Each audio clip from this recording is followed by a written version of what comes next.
everybody, and welcome back to our big number 14. 14. We're back to lucky numbers again, right? We are. We made it through the unlucky 13. We are at 14 now and heading on to 20. That's right. Big numbers, big numbers, big numbers. No Big whammies, numbers. no whammies. Yeah. Stop. That's what they're saying. They probably are, yeah.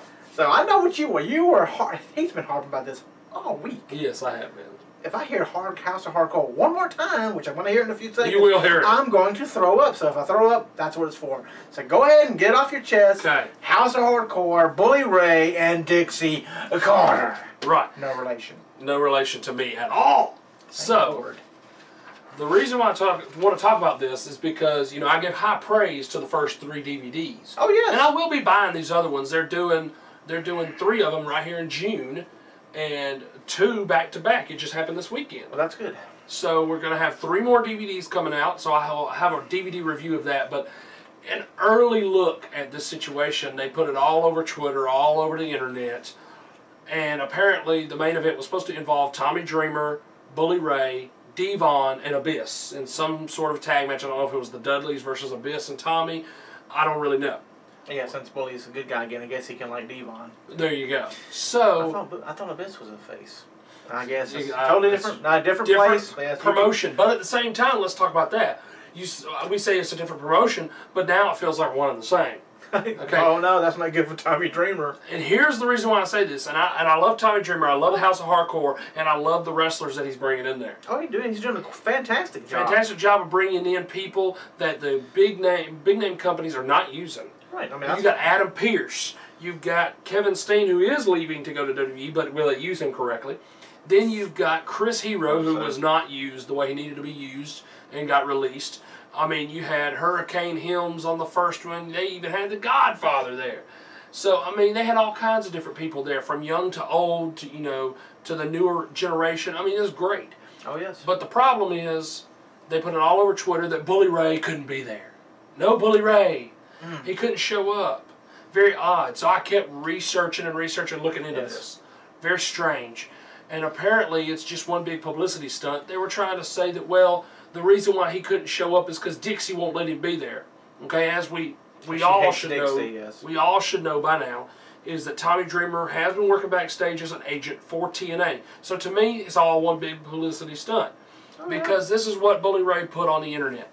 He said, I'm sorry I can't be there, it's Dixie's fault, but if you come to the TNA Pennsylvania or New York events, then I will be there and I'll meet you personally. Bring your ticket stubs. So what it sounds like to me is they can't fill up the venues that they have, so they're asking for the House of Hardcore fans to show up in support of Bully Ray in order to get them to fill up put the butts in the seats, if you will. Okay, that's what I'm seeing. That's what I'm seeing. Is this supposed to be the Stone Cold Steve Austin Vince McMahon of 2014? Bully Ray and Dixie Carter? Maybe so. And I mean, this is a big publicity stunt in my opinion. Hey, if it works, it works. That's great. That's wonderful. If it makes your show look great on TV. But House of Hardcore does not need to become TNA Part 2. Because TNA so far has not been as successful as it needs to be. House of Hardcore has done well with the first 3 events. It's been an alternative, and I don't want it to become the same thing. Maybe House of Hardcore is becoming the NXT of TNA. And it may be. You know what? Tommy Dreamer has become a trainer. He trains people at House of Hardcore. Could it be their developmental company? Could be. And you know what? Could be worse. More power to them. They used OVW. Now, hey. And you get young guys there that Tommy can look at, and then if he thinks they're worthy, Dixie can hire them and not pay as much for them. There you go. Exactly. So, and they can still be used on House of Hardcore events that he only does like 3 or 4 a year. But that's fine. It's all well and good. It's different. It's an alternative so far. Yeah. We'll see how these DVDs come out. Hopefully all 3 events aren't all about Dixie Carter and TNA. Now we'll have to see if they start talking about House of Hardcore on the TNA program. Exactly. If they start bringing it up, then we'll know. Then we'll know. We'll know that it's TNA NXT. Yes, it is. So it is true. But I mean, are they going to use the guys that need to be used on there? Adam Pearce, they already used him in TNA and they didn't give him a job. Yeah, that was Chris Hero, those type people. Bring them in, actually use them. But right now, it's all about the menagerie. It's about the circus people. Which and I'm going to post this video. MVP being trying to be champion. Yes, and I'm going to post this video onto our Facebook page. The great video that Ring of Honor put together of Daniels and Kazarian coming back to Ring of Honor. Hilarious. And it has to do with TNA, but they can't talk about TNA, but in a way they kind of did. I think it was great. But I would be posting that. But that right now is my rant. Works. I mean, that's my rant right now for House of Hardcore. We'll see what happens when the DVDs come out. I might have a different opinion once I see the full picture of all 3 DVDs. We'll see. Yeah. I mean, it should be fine. I mean, but I mean, they should have to do what they have to do. You understand? This is the dog-eat-dog word. They have no clear word. They're going to get a re-up for Spike TV. Right. So you got to do what you got to do. If you can use, if Tommy Dreamer and his fans and House of Hardcore can help TNA's product, which it needs some help, it does. Then that's all. It's all to the good. That's true.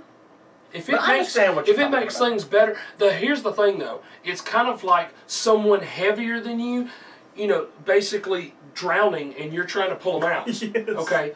And they here's TNA, and they're drowning, and then you got House of Hardcore up here who they got a good outlook, and people are liking them, and they're up here, but they're a lighter weight company right now. So if they're trying to pull TNA out of the water, TNA's going to pull them down with it. Mm-hmm. That's what I don't want to see. Now, if House of Hardcore can bring TNA to a level playing field, that's fine, but I don't want them to both sink. No. Let TNA sink by itself. Don't hurt House of Hardcore. We can get TNA to be better and bring House of Hardcore up, and then Jarrett's promotion gets going. Right. And then Ring of Honor continues. Ring of Honor continues and gets better, and WWE is the king of the mountain is going to be. Right. I don't see nobody. But that's 5 promotions right there. Yeah. You have WWE up here, and everybody else right below it. Right. All fighting for number 2.